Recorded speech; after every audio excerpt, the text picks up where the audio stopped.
What's going on, guys? We have a lot to discuss in today's video. Obviously, we just witnessed UFC 328, a massive upset in the main event. Sean Strickland is your new middleweight champion once again, and obviously we have the fight results here. So what we're going to do is we'll talk about the fights, but I also want to match make for these guys and tell you what I think at least should be next for these fighters. So anyways, let's start straight away with the main event. Khamzat Chimaev is upset and defeated by Sean Strickland. And yeah, guys, I'm going to be honest, most people did not see this coming. I didn't see this coming. I knew there was a path to victory for Sean Strickland, but in actuality, I did not think he would be able to apply it. But if you give Chimaev resistance on the ground and not just accept that bottom position, he will gas out. Most recently, we saw against Kamaru Usman, where Usman did not accept being held down, and we saw Chimaev sort of start to fade in rounds 2 and 3, and you could argue that that fight was a draw. And a lot of people said, well, what if that fight was 5 rounds? Well, now we see it in this matchup with Sean Strickland. So after the first round, it was a dominant and clear round for Chimaev. Strickland outstruck him in 2, 3, 4, and 5. Now, the 4th round, I would edge Chimaev because I think some of the shots were a bit more damaging that Chimaev landed, as well as he did mix in some grappling. Now, he did mix in grappling in the 5th round as well, but he got completely outstruck. So rounds 2, 3, and 5 were very clear for Sean Strickland. It was a close fight on scoring, but definitely a clear one. Now, there is people saying that is robbery, but as I said, it's not a robbery. It's a pretty clear decision. And there's also a lot of excuses coming for weight cuts. Well, he cut too much weight. But you can't really use that as an excuse either, because Chimaev started his career at 170 pounds and he moved up in weight. So that should have resolved the weight cutting issue, but I guess he's gained even more weight and more size. Strickland is a big guy too. He walks around at 230 pounds. So it's a lot of weight both guys got to cut. But I mean, if you're the middleweight champion, I mean, you have a responsibility to make the weight class, and you can't use the weight cutting as an excuse. That just makes you a weight bully. So I don't like excuses in this instance. Sean Strickland, you got to give him credit. He's got 2 massive upsets. Adesanya and now Chimaev, 2-time middleweight champion. Sean Strickland has got a great resume. You got to give it to him. Matchmaking these guys. So I think Strickland, you got to give him the Imavov rematch at this point. Imavov does deserve the title fight. He deserved the title fight after he beat Izzy, who was still in the top 5 at the time that he won. Plus, he's been active, and he maintained his number 1 spot by fighting Bahalio and beating him. So I would do Strickland versus Imavov. Bahalio, I'd give him DDP. And then the Alan Shabazian winner, I would give them Joe Pyfer. And as of Chimaev, who wants to move up in weight class, apparently, according to Dana White, I would give him Paulo Costa. I mean, you got to make that fight. The bad blood is there. That's the fight that the people want to see. Yuri, I would match him up with Ankalaev. Guys have been going back and forth for a while. 2 former champions both got knocked out in the first round in their last fight. So not both of them can still be in the title picture, in my opinion, and I think you can kind of eliminate one of them by putting them up against each other. Blachowicz versus Roundtree, another matchup at light heavyweight that I thought of. 2 great strikers. Even though Roundtree got knocked out by Yuri, it wasn't a skill thing, it was a toughness thing that Yuri just kept pushing forward, and he just zombied his way through that fight and ended up breaking Roundtree. And another light heavyweight bout I thought of is Hill versus Reyes. I think it's time to make that one. Van versus Pantoja. Joshua Van survives the tough first round against the grappling of Tyra, and he just absolutely breaks him. Tyra is a tough freaking Asian because he withstood a beating in rounds 2 and 3, and he actually won the 4th round, but then Van composes himself and is able to put on an absolute clinic in that 5th round, get a stoppage which was a little early but warranted considering the amount of damage that Tatsuro Taira was taking. I would do Van versus Pantoja too. I mean, that's not a rocket science fight. You got to make that one. And then I would do Taira versus Loutner Kavanaugh. I think that's that's an interesting fight. Loner just got a big win against Brandon Moreno, so I think it's time to give him a another chance against a top 5 opponent. Volkov versus Hokit, another clear-cut win for Volkov. Waldo was going after him, though, in that last round, but still, Volkov clearly wins the first 2 rounds.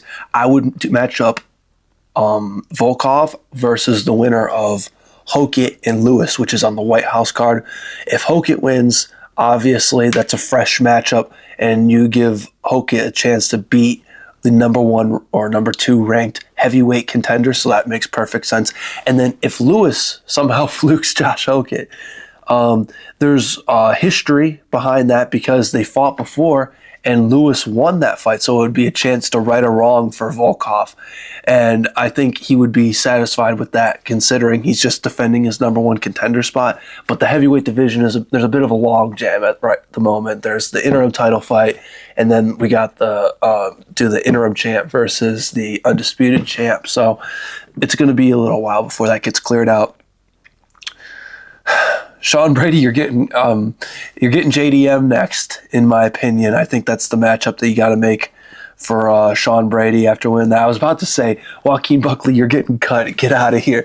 That was such a disappointing performance. You had a year off to work on your grappling, and you fought Usman in your last fight, and you were shown that that's your biggest weakness, and you did not make any adjustments in this fight. Throwing freaking knees in the clinch, getting taken down. I don't know why you wouldn't have had a more patient approach, patient pressure, walk him down, wait for him to shoot the takedowns, and unload your boxing combinations. That makes a lot more sense than throwing up knees and getting taken down, in my opinion. So that was not smart. Bobby Green, man. He looked good out there. And Bobby Green is on a 3-fight win streak. Granted, Jeremy Stevens, I feel like he's a bit of a journeyman at this point. UFC to BKFC to whatever random promotion he decides to fight in next. I would do Bobby Green. I believe he deserves a step up in competition, granted his win streak. I think I'm a genius for this, by the way. Bobby Green versus Ignacio Bahamondes is right there to be made. Ignacio was in the top 15, but obviously has had a bit of a I don't want to say a downward spiral. He's not spiraling in his career. He had a bit of an unfortunate circumstance in his last fight, and then the fight before he lost a close one to Rafael Fiziev. So I feel like this is a good one for Bobby Green to make a statement, say, hey, I am ranked potential still, or Bahamondes to go out there and show that hey, I'm still one of the 15 best guys in the world. You need to put me back in the ranking. So I feel like that fight makes a lot of sense. Ateba Gutierrez just destroys Ozzy Diaz in the second round. Time for a step up in competition. No more of these guys who are 1-2 or 0-3 in the UFC. We're going to do Ateba Gutierrez, knockout artist, a guy with absolute rocks for fist. I want to put him against the toughest chin in UFC history, Marvin Vettori. That fight makes a lot of sense. Armaslav destroys Joel Alvarez. Sad to see. But at this point, what I would do, realistically, is Buckley, you're getting sacrificed by another grappler. I'm doing Armaslav versus Joaquin Buckley. I think that fight makes a lot of sense. They both fought on the same card. Buckley, he lost, but he didn't take a whole ton of damage. And Armaslav obviously destroyed Joel Alvarez in the second round. So I feel like that fight makes a lot of sense to be made now. Grant Dawson gets a submission win over Mateusz Ronbetsky. There's a wide variety of avenues you can go. I feel like at this point, Grant Dawson they're not going to give him this opportunity to fight in the rankings because he's had his opportunities before and he's failed. And the UFC doesn't want a smudge grappler in the top 15. So I think a fun fight for Grant Dawson is against a debuting UFC lightweight, Chanko, John Pork. Dude, that's the fight to make. You got Dagestan versus America, two grapplers. Well, I guess John Pork is a striking Dagestani versus a wrestling American, so the roles are kind of reversed. I think that would be a fun one. Jim Miller gets it done over Jared Gordon. The Young still got it. I'm not sure who they should put him up against, but I will say this. It should be another older guy. I don't want to see you guys feeding Jim Miller any young prospects. So that's that. And then the final fight I want to talk about is Roman Kopylov. Struggles a bit early with Marco Tulio, but withstands the early storm and absolutely cracks Tulio. And he should have knocked him out twice, but he's very low fight IQ. He decides to hold him down and take him down when Tulio is pretty much dead. It's like, dude, if you hit him with a couple more hard shots, Tulio is done and out of there. But I just thought that was very poor fight IQ from Kopylov. Now, what matchup do I want to see next for Roman Kopylov? Hear me out. I think I'm a genius for this one as well.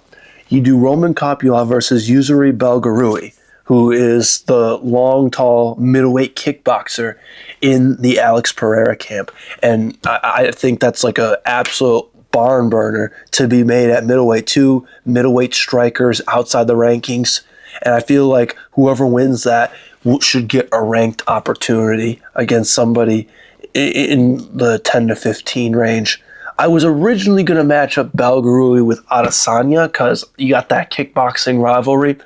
Although I'm going to let that simmer for a little bit longer. What I would do with Adesanya is I would have him fight another striker who will play his range kickboxing game. I'd match up Adesanya with Chris Duncan, in my opinion.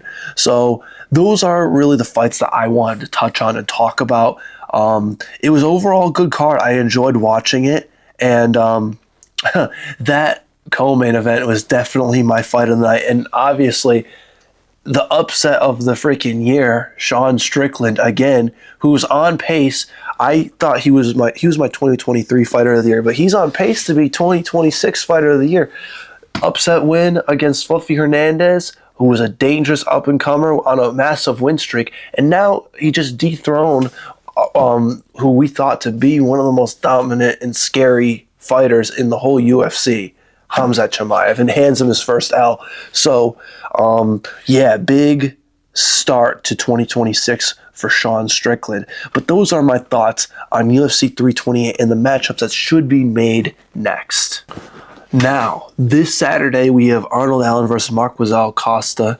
Now, it's also the Netflix card this weekend, the Jake Paul MVP, Ronda Rousey, Gina Carano, which I'll probably make a video about that, talking about that, doing my predictions and stuff. But the most relevant fight of the weekend is this. This has actual real implications in the featherweight rankings with two very good featherweights. I think both of these guys are like top 8 caliber featherweights in the division. And even though Arnold Allen has slipped all the way down to around that 7 or 8 spot, I feel like he's very underrated at this point in his career. Because look at the guys he's lost to. He's lost to Max Holloway in a competitive fight as well. He did not get washed by Max Holloway.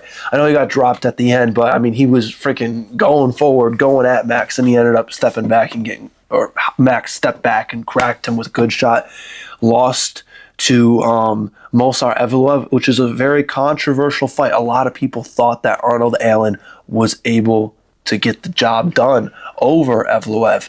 And Gene Silva, who I think is championship material and I think would be the worst stylistic matchup for Volkanovski in the whole featherweight rankings.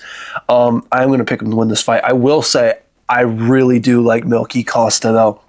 I've watched, obviously, most real UFC fans have watched his rise, especially this past year. He went on like a 4-fight win streak in 2025 and started off 2026 with a spinning back kick KO over Dan Ige, who's never been put out. So, I mean, who knows? This is a very competitive fight. I could see this being a 48-47 type decision, but it being a longer fight, I feel like I'll favor Arnold Allen, who's fought some of the elite fighters in this weight class, who has been 5 rounds before.